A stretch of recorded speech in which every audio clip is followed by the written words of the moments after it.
cancer comes along and it makes a fairly abrupt introduction into your life, and everybody has their own set of circumstances, family, liabilities, businesses, and other things they've got to cope with, and they're all different. But again, I thought there's got to be some sort of framework there to hold all this together, because when you go into your cancer treatment, you're out of action, you know, you're not helping anybody, you're not a carer anymore, somebody's caring for you. So from that point of view, I realised, you know, you need help in a big time. If you are an older person who's been affected by cancer, you might want to consider becoming a volunteer peer advocate for other older people who have been affected by cancer.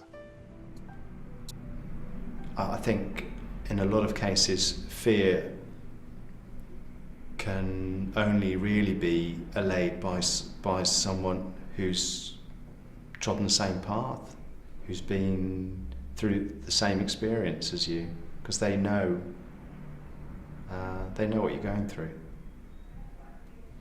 And I think somebody facing cancer is alone really, unless they have somebody else that they can talk to outside the family, because it's such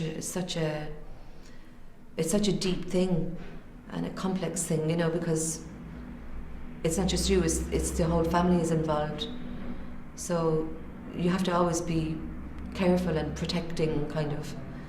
So if you have somebody else, but somebody like an advocate who's been through the cancer and has the dedication to just help you, not just like any, you know, one of your friends might do or anything else, but actually has volunteered to do this work and put time aside and dedicated their time to help you, I just think is fantastic for anybody who's gone down this journey of cancer, like, you know. Yeah. What do you feel you can do to help an older person affected by cancer? I can offer them support, which helps them emotionally, to know that there is somebody on their side and going to help them through the process. I can attend hospital appointments with them. I can attend chemotherapy appointments with them.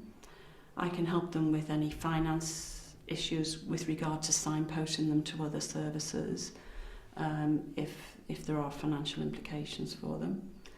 I can liaise on their behalf with various agencies. Generally support them throughout the process.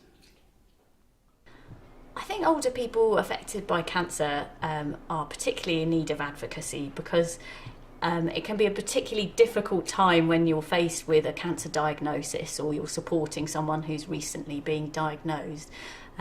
But it can be a terrible shock to the system, but also you're having to deal with so many different things, so many different systems, so many different processes, and not having the time or the energy to deal with it, as well as all the personal and emotional impacts. So having that independent person to help you really digest what's going on and to come up with some kind of solutions together can be really helpful. Do you get all the support you need as volunteer advocates? Yes, I think I feel very well supported. I know that there's always someone at the end of the phone if I've got a problem. I think the training's been good. Yes.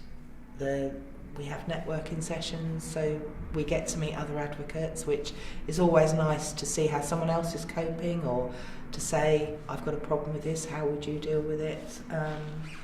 Just to chat things through, really. Mm-hmm. And what do you get from it?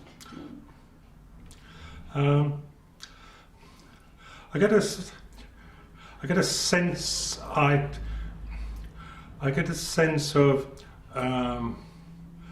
worth for myself, a certain sense of sort of value, and I feel like I'm able to sort of empathise with other people, and who are in sort of predicaments that they needn't be in and shouldn't be in. Why do you think other people should consider becoming advocates? Because I think everybody's got something to offer other people, and I think it is a satisfaction. It's just... It is. It's a good way to spend your time. And it increases your social life as well. Yeah. You make so many new friends. I've had 3 lots of cancer so far, and the first person I went to see had the self-same problems I did, and he thought it was a death notice, quite honestly. And when he saw how well I looked after my operation, he completely changed, and it was good to see, actually. A bit of a fillip for him, shall we say. Yeah, I want to cope without you. It's definite that, you know what I mean? I know I wouldn't have done.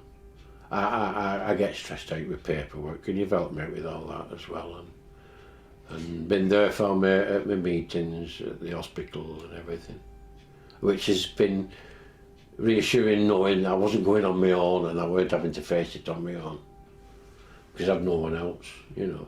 Yeah. So I think what an advocate can do to support the healthcare system and healthcare professionals, such as a Macmillan nurse, is that they can add that additional value in terms of providing a range of additional support and signposting to things outside of just the clinical focus. So they can start to signpost to emotional support, they can signpost to practical ways in which people can deal with the challenges of having to live with the impact of cancer. And I think a lot of that can happen inside and outside of those clinical settings. And when they are looking at outside those clinical settings, often the CNS or professionals aren't in that place. So I guess the advocate can be with a person in their place of choosing to support them in a context that is much broader than just what happens within clinical focus. So volunteering as a peer advocate means that you give vital help and you get back something yourself. If you're over 50, have been affected by cancer, and can spare some time, come and join us. So what do you value most about having an advocate? What I really value about having an advocate is having somebody to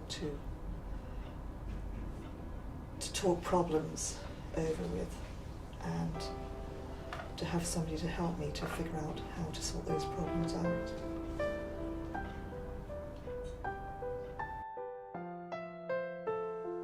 For more information and the contact details of your local advocacy service, please see the About Us page on www.opaalcopa.org.uk.